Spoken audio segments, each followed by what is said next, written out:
Welcome to the CBIA BizCast. I'm your host, Ali Warshavsky, and today on our podcast, we're speaking with Paul Lemmo, president of Sikorsky and the last keynote speaker at our 2021 Made in Connecticut Manufacturing Summit. At that summit, Paul said Sikorsky is transforming the face of manufacturing in Connecticut, so we wanted to have him on to hear exactly how. Paul, welcome to the BizCast.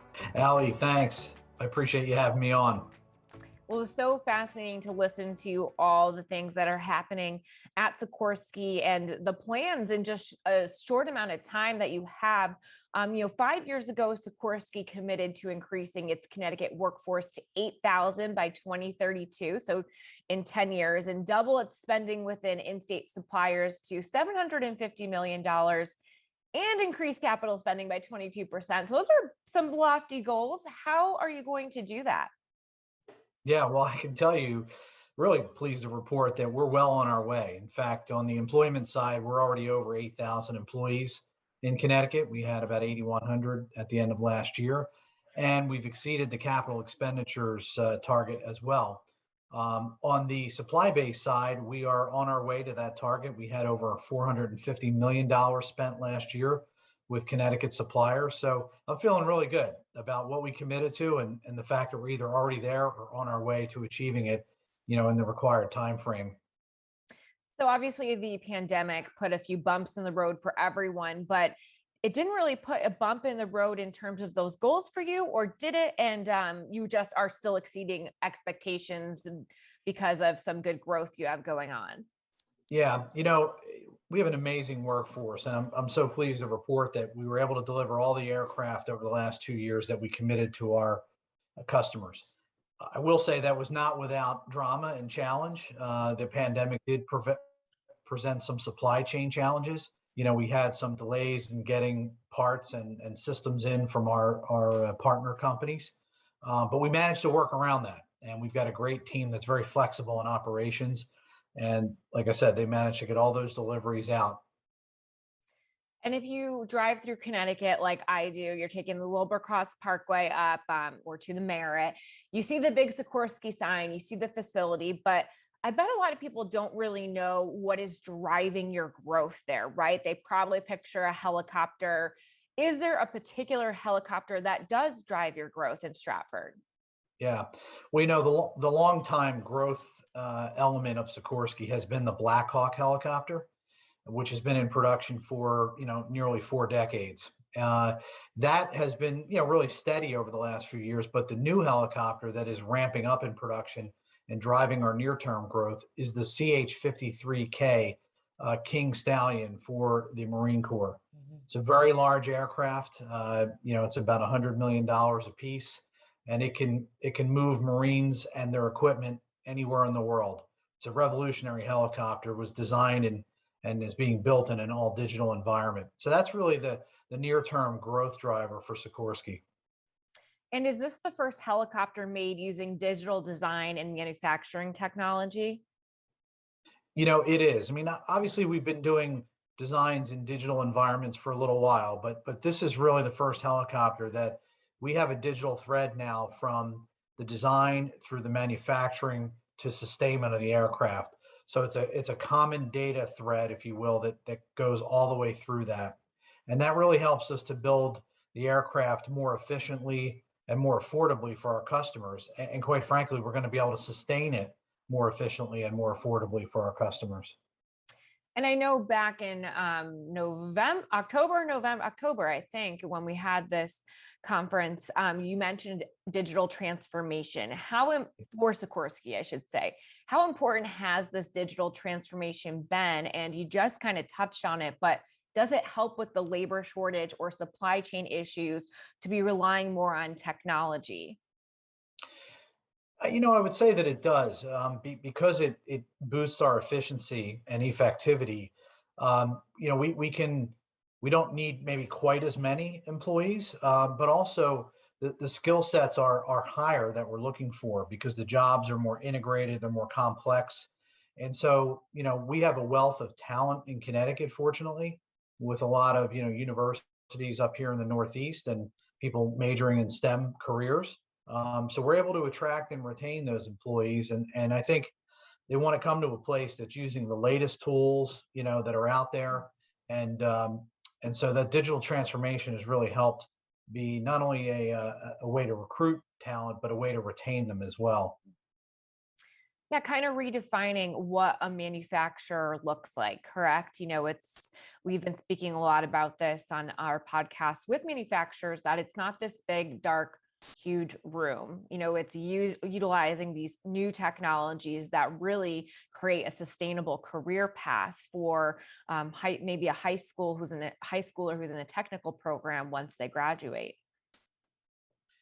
Yeah, absolutely. If you came into our factory today, it doesn't look like what you would have seen 5 or even 10 years ago. There's a lot more automation, but there's no paper is the first thing that you would recognize, particularly on the CH-53K production line. Employees are using, iPads or laptop computers on a little cart that they roll around, and they're accessing the actual digital model of the aircraft to see how they should build it and really kind of interrogate the design to make it easier for them to understand how these parts come together. If you can imagine in years past looking at flat pieces of paper and trying to interpret a 3D product on a 2D piece of paper and how something should come together, very difficult. I'm sure we've all put together things, right, with instructions that we get, and it can be difficult even with something simple. So you can imagine a complex aircraft, and having access to these 3D models on the floor is really helpful. And then we've translated the model into their tools. So now they have, for example, automated torque wrenches where it knows how hard to torque down the bolt just from the digital model. We don't have to worry about whether the operator knows that or makes a mistake. It's automatically set. And when they put the wrench on the bolt, it tightens it automatically to the proper torque. Just one example of many that you would see if you walked our production line. That's such a cool improvement. The only thing I can think of when you say a piece of paper is physically folding it into the airplane, right? To make it 3D. And that's not probably sustainable for building a military Right. helicopter. But speaking of those, let's talk about Defiant X. You Yeah. mentioned the Black Hawk. It has been a large part of the US military for more than 40 years. I think if you ask anyone what they picture when they think of the military, they would probably picture that Black Hawk. Now you're competing with Bell to win the contract to replace the helicopter with a better alternative, which would be the Defiant X, right? How are you feeling about your chances of winning that contract? And if you do, what does that mean for Connecticut? Yeah, well, I'm feeling pretty confident about it. We have a partnership with Boeing on this particular program. And between Sikorsky and Boeing, we build probably 90% of the Army's helicopters. So we've got, decades and decades of experience between the both of us.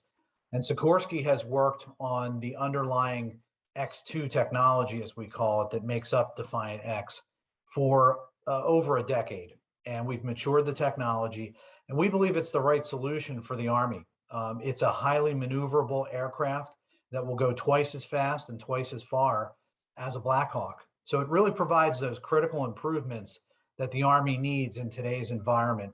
So, obviously the decision is up to the Army, but we feel really good about our offering, and we think that it's going to be very compelling for the customer. When would you find out estimate if you are awarded that contract?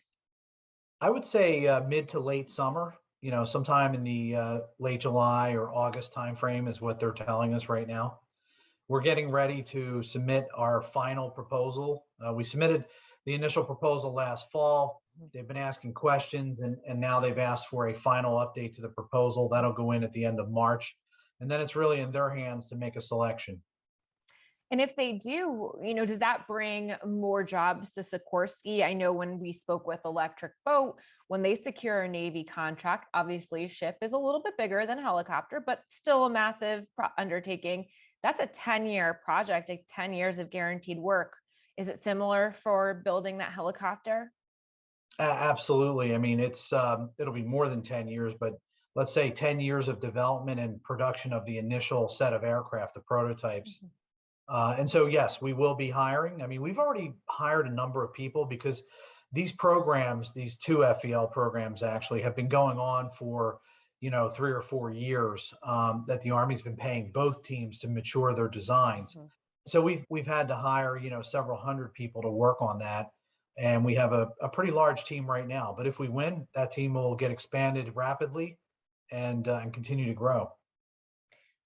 When we talk about workforce shortages and the fact that you guys are hiring and growing, have you had to recruit outside of Connecticut to get the right people for these jobs? Being part of Lockheed Martin, the nice thing is we access their recruiting network Mhm. nationwide, essentially. We have a set of key schools that we recruit from. Most of our recruiting, though, does come from Connecticut, but we have access to that wider network, and we certainly have people who have come to us, from outside of Mhm. Connecticut. But again, we're fortunate with the schools we have, the engineering curriculums at, University of Connecticut, University of New Haven, et cetera. Really fortunate to be able to recruit them into Sikorsky because they generally want to stay when they're going to school locally. And veterans, you're designing these helicopters obviously for the Army. So I'm assuming that you guys do some work with veterans group and they might make up a significant part of your workforce. They're already familiar with your product. They do. Company wide, about 20% of our workforce are veterans. We recruit heavily, from the veteran workforce, and they love working for us because we connect with the mission that they're used to. They're just on the other side, right? They used to be a war fighter. Now they're building the equipment to support the war fighters, and they really enjoy that and connect well. So yeah, the veterans are a big part of our community. That's great to hear. And we had this big hiccup called COVID, which we discussed a little bit. And besides it causing workforce issues in terms of trying to get people to come back into a facility, it also, especially with this latest surge, made a lot of people sick very quickly. Luckily, less severe. But did you guys feel the impact of having a lot of workers call out, or did you have to shift around production at all to accommodate the most recent surge of COVID?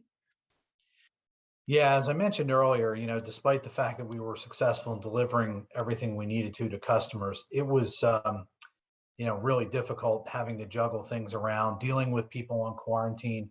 So there's about 50% of our workforce that comes in every day because they have to. They're either on the production line or even if they're in the professional workforce, they may be working on classified programs, for example, which you can't really do that kind of work at home.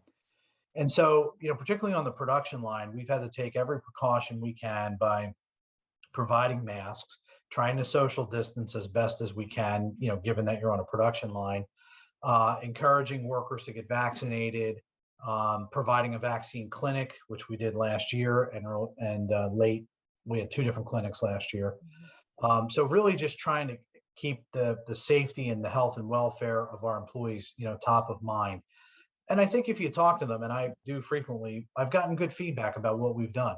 Mhm. And then if somebody did get sick in the workforce, we find out, we contact trace, we, then quarantine those people. We clean the area with professional cleaning crews. So we've really had to do everything we can.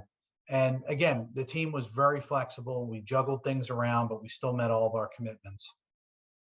Well, that's great. And I believe you also mentioned in something that caught our ears was that you learn to work around the changes in terms of work life balance and remote schooling for some of your employees who have kids. What did you guys do to accommodate people who might have had to deal with remote learning, and also just kind of this new focus on work life balance that we have today, which I love, to accommodate Yeah. people who, especially on a manufacturing floor, that's not really thought about. It's always been kind of come to work, rain or shine, Monday through Friday, and maybe even a night shift too. Yeah, yeah. So I'll give you a couple of examples, and some are, pandemic grown, if you will, meaning they're a result of the pandemic, and others were things that we were contemplating already. One of the things in the contemplating already was what we call a Flex 410 schedule. So much of the company for a number of years had been on a what we called a 980 schedule, meaning you had every other Friday off, or a Monday, because we obviously can't have everybody off on the same Mhm. day. So we have sort of two opposite schedules. And we had been looking at going to 410s and basically saying, there's a group of people that could have every Friday off, or the other group every Monday off, right? So you had a longer weekend. And so we made that decision, during the pandemic, that it was the right time to move to that and give that flexibility. The other thing the pandemic taught us, with having a lot of people that we wanted to work from home, was, that we could enable them to do it, that we could provide the tools, let's say the electronic tools, we could provide assistance in setting up a home office, to really, allow people to have that flexibility to work from home. And, I would tell you that we have not seen productivity drop off. We've been very successful at being able to do that. And then when it comes to the hourly employees, again, just being respectful of flexibility that they may need. I mean, obviously, to do their work, for the most part, they're going to have to be in the facility. But we also felt like we could give some flexibility there, to the days they were in, and provide some support should they come down with COVID or have a family member. I think we've been very generous about, paid time off, et cetera. That's great. I'm sure they appreciate that, especially with this more recent surge that seems to have affected everyone. But hopefully we're on the other end and we can start just looking at the future of manufacturing. So from where you sit right now, where do you see the future of manufacturing in the next 5 years? Yeah, we're going to continue down that digital transformation path to put more automation in, more tools that are connected to the digital thread. And that doesn't mean you're going to come in 5 years from now and there's going to be nobody but robots, producing aircraft. That's probably never going to happen. But what you will see is people doing more complex tasks, more meaningful tasks. And if you talk to our hourly workforce, they like that, because we're taking out those repetitive tasks that perhaps could cause injury or are mundane and people just get bored of doing, quite frankly. So I think there's excitement in the workforce that we're training them. They're getting to upskill and learn new things and contribute. And then how can Connecticut become a better state for manufacturers like Sikorsky and business in general? Yeah, I mean, from what I've seen in my year in this role, and living in Connecticut now, Connecticut has done a great job at supporting businesses, at cultivating the educational systems and the workforce here. And I would just say, we're looking forward to Connecticut continuing to do that, continue to invest in schools and workforce development, training, et cetera, whether it be for hourly or professional. And we hope to benefit from that and use Connecticut workers at Sikorsky. I know one of our 2022 policy priorities as the organization that represents manufacturers and businesses is to push for tax credits and just more funding overall to go to those programs that develop those public-private partnerships, and also just train college students and high schoolers for the workforce and that is available here in Connecticut to keep the talent. So thank you for helping CBIA with that mission by saying that. But thank you so much for coming on our BizCast. We really appreciate it. We enjoyed having you at our summit, and hopefully we'll be hearing from you again soon. Absolutely, Ali. Thanks for the discussion today. Really enjoyed it. Well, thank you for listening to this week's BizCast. You can listen or subscribe to the podcast on Apple, YouTube, SoundCloud, and for more episodes, you can also visit cbia.com.